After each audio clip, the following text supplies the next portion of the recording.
Okay, we call this meeting to order, and it doesn't look like we have enough people for a quorum at this point. But we'll do the roll call real quick. Tyler Crook, here. Jennifer Eccles, Excuse. gone. Excused. She is at the city planning meeting tonight. Capola Napoleon, Here. Tracy Dillon, I'm here, but this is from last time. Okay, yeah.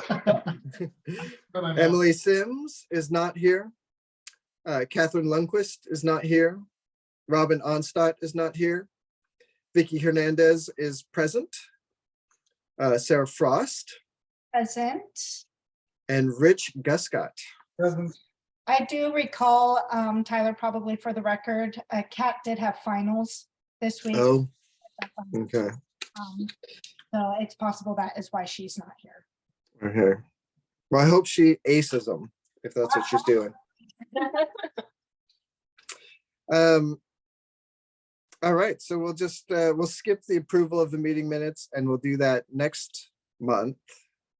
Or next, when's our next meeting going to be? It's not going to be next. Say again? January, Okay, so it is, oh no, the month after next. January 16th to be exact. So we'll save that to January 16th. We do not have any presentations, but we can have Sarah tell us all of the amazing stuff that's going on. We got big money rolling in. We got tons of action. We got people doing stuff, and it's very exciting. Exciting. Or as I said earlier, we're just busy. So the good news, right, is we got that OCF grant. Yay! Which is, Woo! I was at home when that email came through, and I did a happy dance. And Yeah. Grace was, what are we excited for? And I don't know what that means. So we have received the monies, and what's amazing is we asked for $20,000 and another so the way OCF works is people who give to Oregon Community Foundation, they can gift to organizations that they would like to support, or they can ask OCF through their grant process to award. And we actually, before we received the $20,000 grant, we received a $500 check for our project in October from one of the private funders. So I didn't know what that meant about our project, though. I was like, well, I can't do anything much with $500. I could spend it, I will spend it, but I was like, but we're gonna wait and see what happens in November. And then we were awarded the $20,000. So it was pretty exciting. So we've already, I've pulled Richard in on this conversation because he's going to be a big part of this project as we purchase computers, add computers, and kind of look at just our overall IT infrastructure needs over the next few months. So yes, OCF grant awarded. We were also awarded the John Henry Eldred Jr. Foundation grant. That was a $5,000 ask. They gave us $2,500. I'll take it. And that's for youth material that can circulate. So books, movies, audio, video, goodness. Richard applied for a mini gaming grant of $500. That is a very, very competitive grant, but it never hurts to apply. This is the second year we've applied for it. And so we'll just wait and see what happens. And then in next month, the Penguin Random House grant opens up, and I will be applying for that as well.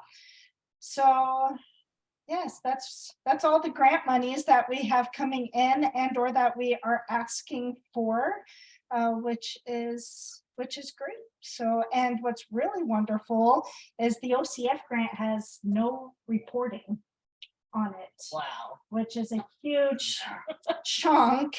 Yeah. Intimidating. I mean, that's half the battle is the application and then the report that happens afterwards. So their new process is very generous in saying, here's the money. Please do what you said you were going to do with it Yeah. and keep us updated. on the project.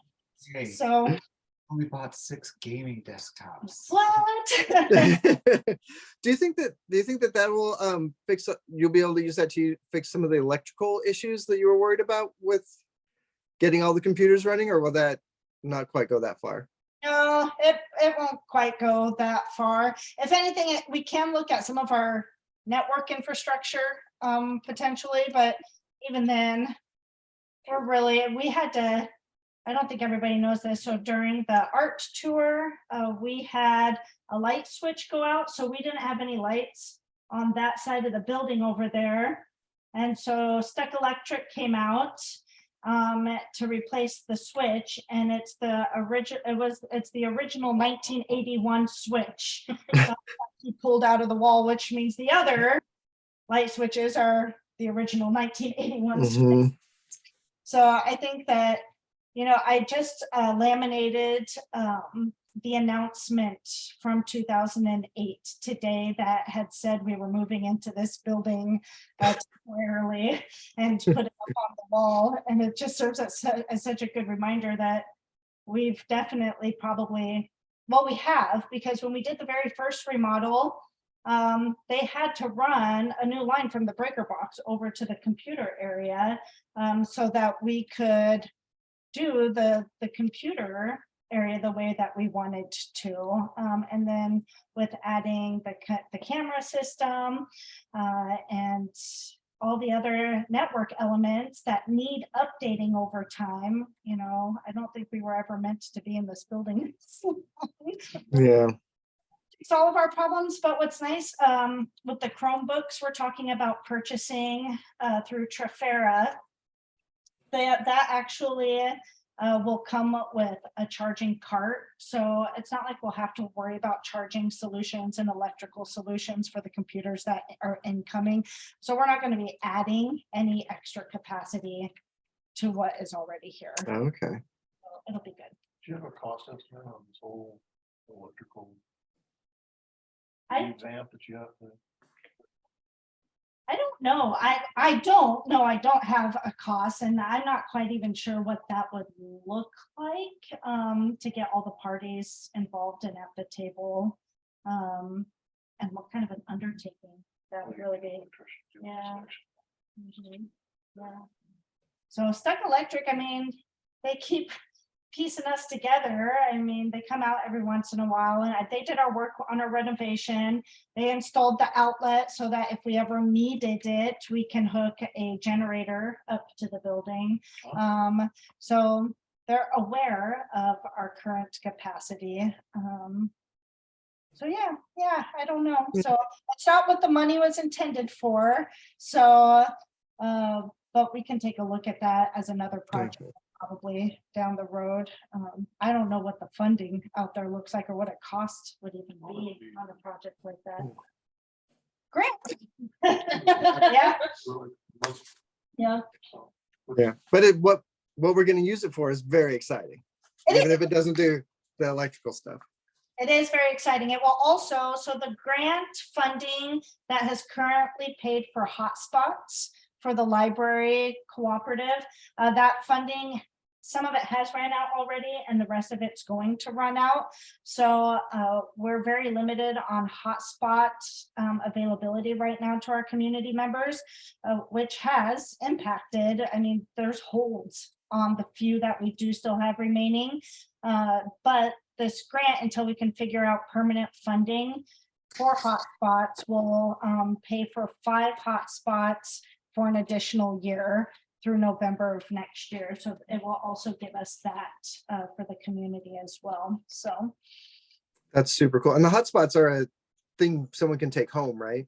Yep. Taking internet home. And I mean, I at some point I need to get and compile the checkout statistics on the hotspots that we've done over the last year. It would be really interesting to see, but we've maintained, I think, 8 or 10 hotspots for the last year, and they were constantly moving. So, and it's not even like, some of the worry was, oh, somebody's gonna check it out, and then they're gonna keep checking it out and keep checking it out. But I think we were really good at educating the people, our patrons, on what needs those hotspots were filling. So people were really good about bringing them back so it could fill the other holds and then place a new hold, so that they were cycling through all of the patrons. Mhm. So yeah, and it served multiple purposes. And we've got people clear out of town who do not have reliable internet service, and those hotspots worked for them. When we were without power during the PGE event, we had hotspots which gave Wi-Fi to some of our patrons. And even more recently, someone moved into town and it was going to be 2 weeks before his internet got set up. And so he checked out a hotspot and then brought it back so that he could do his schoolwork. So the hotspots definitely serve a need for our community out here. That's so cool. So that's really all my reporting, because that incoming money means work and it means projects. So that's what we're doing. Richard and I have a virtual visit we're doing with the elementary school on the 20th, which is really exciting. Again, working with 4th grade teacher, Mr. O, who is fabulous up there. He's helped kind of put all of this and facilitate all of this together. And we have our winter celebration again this year, which will actually take place the first week of January, not in December, just because of how the school schedules worked this year. They've pushed everything down a week instead of being like the last 2 weeks of December. Now they're out the last week of December and the first week of January. Yeah, so it's interesting. And then the really cool thing that we're excited about is in May of 2024, we have a new exhibit from the Museum of Natural and Cultural History that we're going to offer here. So a couple of years ago, we did a dinosaur and fossil exhibit, and we had it in May, which was so cool because the kids, it was when we were first coming out of pandemic. So it was still a lot of masking, but the kids from the school, the elementary school, were able to come down here and field trips and see this museum exhibit inside the library. And it was very popular. Still to this day, you've got kids who are like, I remember the dinosaurs. So the new museum exhibit, again, we're doing it in May, so we can coordinate with the school for field trips. And this is going to be native innovation from the museum. They haven't given us too much information on it yet. We won't get some material on it until February when they're done putting everything together. And then the actual exhibit launches in April. So we've got some time to learn about it. There'll be videos we can watch to learn about it. There will be programming guides. But we're very excited to offer that. So we'll turn the whole front part of the library into museum exhibits again. So we're really excited about that. So that'll be a big project up and coming for us. That's all. Fantastic. Thank you so much, Sarah. Okay, we'll do the library board member reports. Tyler Crook, the chair. I don't really have anything to report other than I'm alive. I made it. Okay, Paula, it sounds like you have been making progress on the 501c3. Well, we were unable to meet as a group last month or this past month, but we definitely are pushing forward. We went ahead and decided that we could do virtual voting. So or email voting. So now Marianne went ahead and filed for our 501c3 status because that's really what we were waiting on, is to get everyone together to actually approve the bylaws and our mission statement. So now that we've done that through email, we're pushing forward. We're waiting to hear back. I think Pam was going to try to make it to the bank here pretty quick. So we're looking at transferring funds over into an account for us as well. And so our next meeting will actually be next Tuesday at 6:30 here at the library. Yeah, December, that will be the 5th, right? Yes, 5th, December 5th. And then as a report on fundraising, we had our bake sale, other things sale, and raffle ticket sales during our tour. It was very successful. We ended up with $205 towards the raffle basket. We had $100 donation. Our other Ooh, we're selling sold $110, and our bake sale was $549.30. So right on. so things are moving along there. What was the first number? I'm so sorry. $205 for the raffle tickets. Five for the raffle, nice. Mhm. And then we won't meet again until January, and I believe that is the 14th, January 14th at 2 p.m. Sunday. Fantastic. Thank you so much, Capola. Of course. Tracy, is there any stuff to share about CCRLS? RLS, yes. Our director went over the quarterly statistical reports for CCRLS, which is the same information Sarah shoots with those with macro organization. And of course, I was Sarah's presentation is more informative because it places our library context of all other libraries. So, a lot of data, but that's about all. Big issue still seems to be delivery. If you're trying to hire drivers, get trucks, and that sort of thing, that seems to be the biggest logistical problem that has been persistent well over a year. I'm not quite sure. I think they're getting some resolution. That's it. All right. You'd be waiting for more. Hopefully. No, just We're kidding. going from Sarah acting like 1981 was a really goddamn long time. People are going like, yeah. Well, that's right. That's So, right. for anybody who watches this video, the building's as old as I am. So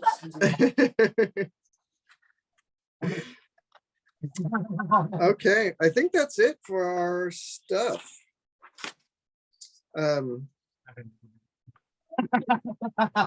just everybody can watch that funny moment in minutes, and then they Yeah. can go to the recording to watch. Ah. I think I might have missed something. Tracy, Tyler awkwardly changes.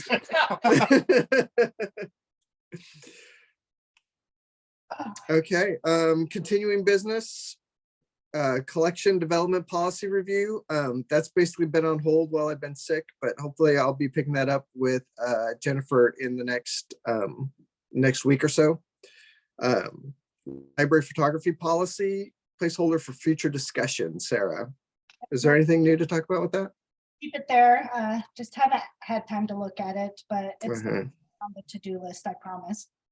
Oh yeah, and the charter ordinance that passed the city hall, I presume, the city It- council. Not due just to the size of the agenda for last month's city council meeting, and then what was supposed to be a return from that sort of vacation I had. But then I actually came down with COVID and missed my first week back to the library. She could have taken a vacation. That is exactly what I got for that vacation. So I was very late to the game getting back to Library Land, but it is on the agenda for the December 12th city council meeting, and the documents I sent out is the ordinance in full as I went through and made corrections and added dates. The only thing you haven't seen yet is the staff report that I have to type up to provide for city council. Which will basically be a recap of all the work that the library board did on the charter, and the fact that the updated charter, in fact, does not remove any existing verbiage. It just adds to the verbiage. So yeah, so that'll be in a couple of weeks. Excellent. Then we can skip public input because the public is not here. The calendar, November 23rd, the library is closed. We passed that already. December 2nd, the Willamina Light Parade and tree lighting. That's fun. Do you guys have stuff that you have to do for that, or is that just city adjacent? Rich has a bunch of stuff. Richard has it. What's- The library actually has not participated in that in my 7+ years, just because we have so many other programs. We do. I've kindly asked every year, please not me. And so far they've obliged. So that one out. Just because, I mean, we see people and do programs every day, so they're very nice to us to not make us do that one too. So, however, as Richard was saying, because he's dual part-time city hall and part-time library, he gets to partake and participate.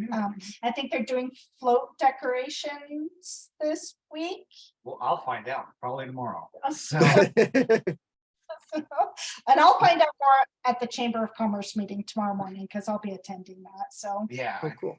the plan is that everything's kind of gonna come together tomorrow. So, Okay. let's not touch it. right. All right, then next month, November 19th, the library board will be in recess. And then January 25th through January 1st, or December 25th through January 1st, the library will be closed for the holidays. January 3rd through 6th is a winter celebration. Is there stuff to talk about for that, Sarah? Yeah, so we're doing 4 days of activities. So we're doing, since the kids are off school that week and it'll be after the holiday, we'll do art programming on Wednesday, arts or crafting activity on Thursday. Friday, we'll have teen only virtual reality programming. And then Saturday will be gaming. So everything from board games, card games, dice game, tabletop games. So we spread out and themed each day, and that'll give the kids something to do throughout the week if they're looking for it. So That's fun. That's Yeah. great that we're doing that again. yes. And what times would like the Saturday be then? Is that at 12? I think we didn't want to, reinvent the wheel. I thought it was noon. I think that's a great question, and I wrote the schedule for Yeah. it, so you in my brain. Let me look it up here really quick. If I don't get to stare at the schedule for like 10 minutes, with Carla being like, "What's wrong? What are you looking at?" And me going, "Nothing," repeatedly, I don't remember anything. So, I tried to schedule everything in the afternoon because I have to share Richard with City Hall. So I try to make everything for 12 or 1 after. And I'm pretty sure it's at noon. I'll get yeah, you, I'll it's No follow up worries. and get you the calendar. Oh, I know right where I can look. Thank you so much. Facebook. Yep. Where I put it was on social media. So in fact, I the just did patrons that know today. better than we do when It's stuff true. is happening and will remind us 2 days before it's about to happen Or the day out. or the day of. Uh, oh, that's right, because I launched Minecraft Club. Mhm. So that's a new program too Mhm. for the kids that we launched in November. So on Saturday, we'll have 12 Minecraft Club, and then 1 to 3 will be all the other gaming. Okay. So And yes, that'll be my- Nice. yes, we're really excited. All right, and then the next library board meeting will be January 16th at 6 p.m. at the library. And that does it. Since we don't have anyone to say we should stop, we'll just stop. 6:29 or 6:26, I guess more logistically. Yes.